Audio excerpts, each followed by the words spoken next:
এই কবিতাটা এখনো শুনলে বহু মানুষকে স্বপ্ন জাগাতে পারে। শুধু শিশু নয়, বৃদ্ধ, শুধু ছেলে নয়, মেয়েদেরকেও এই কবিতা স্বপ্ন জাগাতে পারে যে সে বীর পুরুষ হতে চায়। এই কবিতাটি রবীন্দ্রনাথ ঠাকুরের বীর পুরুষ।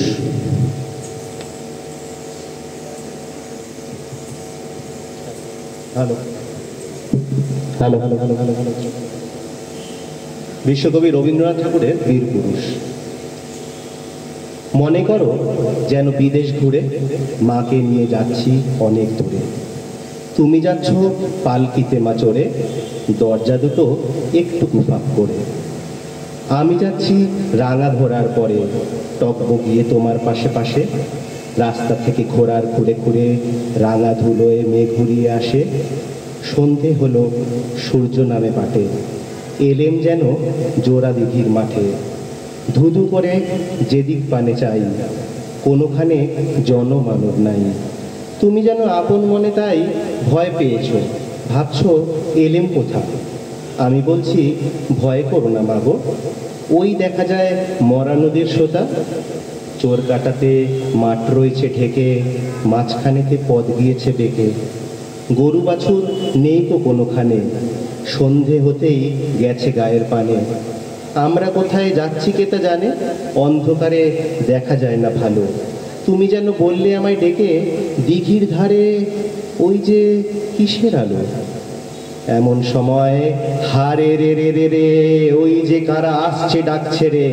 তুমি ভয় পালকিতে এক কোণে ঠাকুর দেবতা স্মরণ করছো মনে। বেয়ারাগুলো পাশের কাটা বনে পালকি ছেড়ে কাঁপছে থরো থরো। আমি যেন তোমায় বলছি ডেকে, আমি আছি, ভয় কেন মা করো। হাতে লাঠি, মাথায় ঝাঁকড়া চুল, কানে তাদের গোজা জবার ফুল। আমি বলি তারা খবরদার, এক পা কাছে আসিস যদি আর। এই চেয়ে দেখ আমার তলোয়ার, টুকরো করে দেব তোদের সেরে। শুনে তারা লম্ফ দিয়ে উঠে চেঁচিয়ে উঠলো, হারে রে রে রে রে। তুমি বললে যাস না খোকা ওরে, আমি বলি দেখো না চুপ করে। ছুটিয়ে ঘোড়া গেলেন তাদের কাছে, ঢাল তরোয়াল ঝনঝনিয়ে বাজে। কি ভয়ানক লড়াই হলো মাঝে, শুনে তোমার গায়ে দেবে কাঁটা। কত লোক যে পালিয়ে গেল ভয়ে, কত লোকের মাথা পড়লো কাটা। এত লোকের সঙ্গে লড়াই করে ভাবছো খোকা গেলই বুঝি মরে। আমি তখন রক্ত মেখে ঘেমে বলছি এসে, লড়াই গেছে থেমে।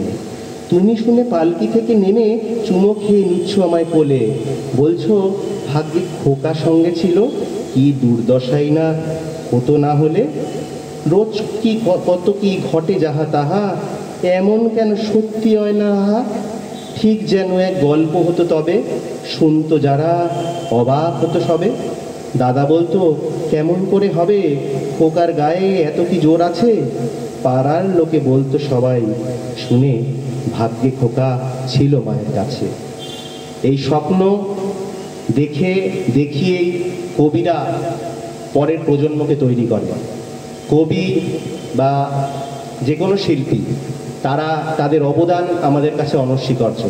সেখানে আমাদের বিশ্ববরেণ্য কবি রবীন্দ্রনাথ ঠাকুর ও কাজী নজরুল ইসলাম আমাদের বাংলার দুই স্তম্ভ। আমি অনুরোধ করব তাদেরকে যেন ভুলে না যায় আগামী প্রজন্ম। আমাদের প্রোগ্রাম এখানে শেষ করলাম, তবে আয়োজন এখানেই শেষ নয়।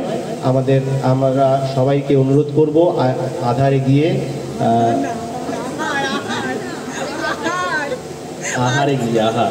আহারে গিয়ে ডিনার গ্রহণ করতে।